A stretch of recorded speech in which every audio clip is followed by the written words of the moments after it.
皆様こんにちは。宇治原実です。世界に誇る日本人の心、副題として日本人こそ聖書の民だったというテーマで皆様とご一緒に考えたいと思います。本日は第12回目、その前半です。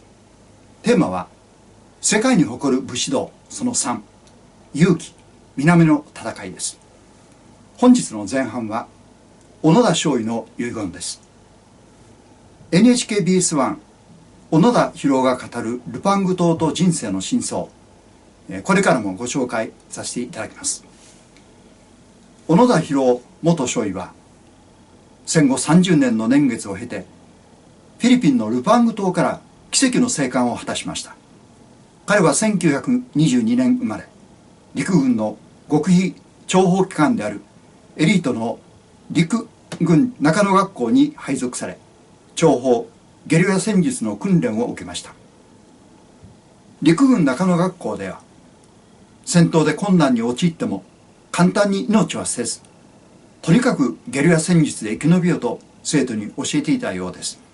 1944年、いよいよフィリピンに派遣され、ルパング島に残留、潜伏して諜報活動をするよう命令を受けました。不運なことに彼らのもとには任務解除命令が届きませんでした。ジャングルや離島の多かった南方戦線ではこのような不幸が多かったようで、終戦を知らずして戦後しばらく戦い続けた旧日本兵がかなりいました。彼は日本の敗戦色が濃いことも十分認識し、いずれ内地日本が戦地になり長期戦の本土決戦を想定していました。やっと敗戦を受け止めたものの、自分は上官からの任務解除命令がない限り勝手に任務放棄して帰るわけにはいかないと言います。そこで小野田少尉の当時直属の上官であった谷口義美陸軍少佐が急遽ルパング島に赴き、直接小野田少尉に残留命令解除を伝え、長年の任務遂行の労をねぎらいました。そして小野田少尉は1974年3月12日帰国します。ただ投降直後は武力衝突で恨まれている原住民やフィリピン軍に処刑されると思い込んでいました。それを覚悟した上での投降でした。しかしフィリピン政府は彼を罰することはしませんでした。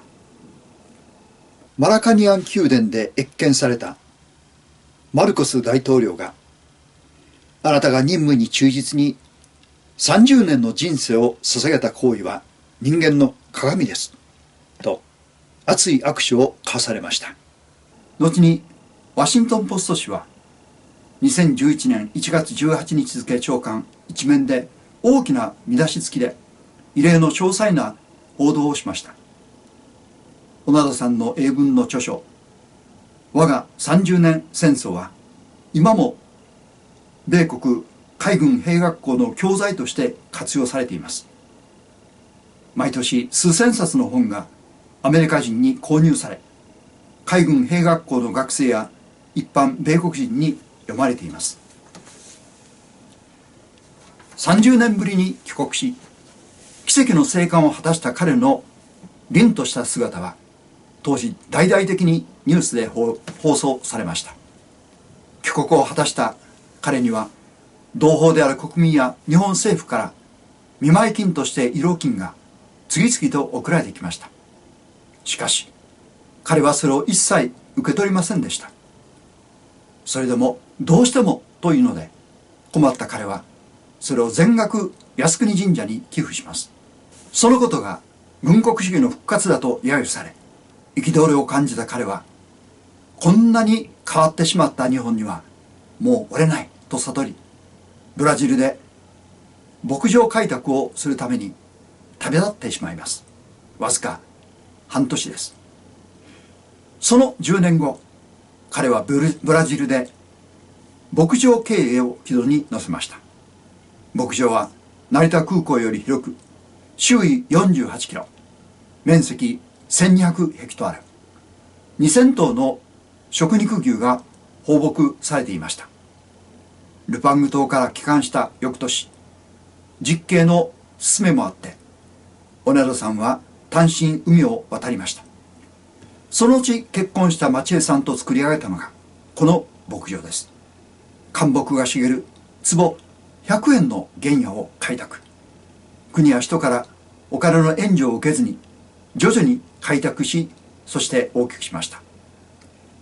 誇りを失ってはいけません。今日本人に必要なのは誇りですと尋ねた日本人に語りました。不撓不屈、小野田さんが一番好きな言葉です。困難にあってもひるまずくじけない、この文字を背負って南の島を生き抜きました。不撓不屈は小野田さんを支えるらしさの背骨でもあります。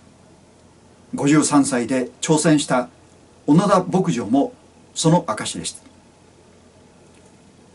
大戦の最中、視線を幾度もくぐり抜け生き残った私たちの祖父母と両親の世代の方々も同様だと思います。生かされた命を国の再建のため、不撓不屈の精神で尽くしてくださったのです。人間、死んだ気になればどんなことでもできるとよく聞かされたものです。それが廃墟となった日本を驚異のスピードで世界第二の経済大国にまで押し上げた原動力となったのでした。しかしその一方で、先の戦争は間違いであった。日本は侵略国で近隣諸国に多大なご迷惑をおかけしたのだから、何としてでも謝り続けなければならない。そんなことばかりを聞かされ続けてきたのです。経済は復興しましたが、精神はすさみ、誇りを失ったままです。それで子供や孫にも日本人としての誇りを伝えることができなかったのではないでしょうか。その結果、次の世代に大きな影響が出てきました。昔なら考えられないような事件が次々と起こり始めたのです。小野田さんは日本の青少年の心がすさんでいると聞き、健全な子供たちを育成する場である小野田自然塾を自費で開き、日本とブラジルを精力的に往復しました。まさに凄まじいエネルギーです。ジャングルでの体験を生かし、自立できる子供に育ってほしいとの願いが込められていました。夏になると福島県の自然の中でのキャンプ活動を通じて子供たちを鍛えていました。スタートして17年、体験した子供は2万人を超します。その働きは財団法人小野田自然塾として今も多くの方に引き継がれています。小野田博さんは毎年終戦の8月15日、靖国神社に参拝し挨拶をされています。靖国神社終戦60周年国民の集いの挨拶をご紹介いたします。2005年8月15日でした。一国の主張たる小泉首相がこの靖国神社にお参りをして、心ならずもと英霊に対して言葉をかけております。果たして私たちは心ならずもあの戦争で命を散らせたのでありましょうか。私は国の手違いにより15年間靖国神社にお祭りをしていただきました。もし私がその時に本当に死んでいたとすれば、国のために我々が戦わなければ誰が戦えるのか、そういう自分たちの誇りを持って力いっぱい笑って死んでいったのであり、また私だけでなく私の仲間も皆そうであります。それがなんで同情の対象なんでしょう。誇りを持って死んだ人に対してなぜただ黙ってありがとうございましたと感謝の念を捧げられないのか。私は小泉首相に大反対であります。私はただ一言、何としてもお伝え申し上げたいことがあります。それは先ほど陛下の終戦の詔書を拝聴いたしました。しかしながら現在の日本において、なぜ開戦のご詔書を拝聴する機会がないのかということであります。ものには終わりがあるということは始めがあるということです。結果があるということは原因があるからであります。大東亜戦争の真の目的がはっきり示されているのであります。何が侵略戦争でありましょう。それをはっきり日本国民が自覚すれば、この靖国神社に黙ってお参りをし、黙って感謝の気持ちを捧げられるはずであります。その感謝の気持ちこそが国を守るということを、私はそれを死ぬまで皆様に申し上げたいと思います。私たちには忘れてはならない、どうしても語り継がなければならないことがあると思います。それは戦争の悲惨さだけではなく、日本人としての誇りではないでしょうか。世界に感動を与えた日本人の素晴らしさは勇気でした。聖書の一節をご紹介いたします。今から3000年前、イスラエルの王ダビデの賛歌です。彼は世界中の人々から愛され、深い尊敬を受けています。